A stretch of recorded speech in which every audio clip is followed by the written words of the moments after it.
உற்றியூர் மாநகர் உடையோய் போற்றி, உற்றுமாகிய முதல்வா போற்றி.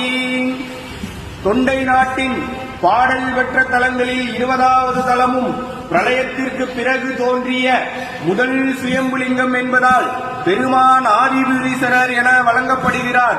பிரளய நீரை ஒற்றி எடுத்ததாலும் வாசுகி பாம்பை தன்னுள் அடக்கி கொண்டதாலும் ஒற்றிக்கொண்டதால் ஒற்றீசர் உற்றிடம் கொண்ட பெருமான் படம்பக்க நாதேஸ்வரர் எனவும் தலத்திற்கும் இவ்வூருக்கும் ஒற்றியூர் என பெயர் வந்தது.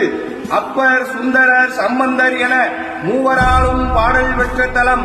சுந்தரர் சங்கிலி நாச்சியாரை திருமணம் செய்து கொண்ட சிறப்பை உடைய தலம். கலியநாயனார் அவதரித்த தலம். பேய்கரும்பு இனித்து பட்டினத்தடிகள் முக்தி பெற்ற புண்ணிய பூமி.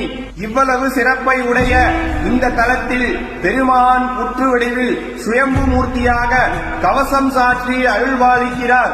வருடத்திற்கு 3 நாட்கள் மட்டுமே கவசம் திறந்து பெருமானுடைய நிஜரூப தரிசனம் நம்மால் காண முடியும். இந்த வருடம் வருகின்ற டிசம்பர் மாதம் 4ஆம் தேதி மாலை 6 மணி முதல் 6ஆம் தேதி இரவு வரை பக்தர்கள் தரிசனம் செய்யலாம். அன்று மாலை 7 மணிக்கு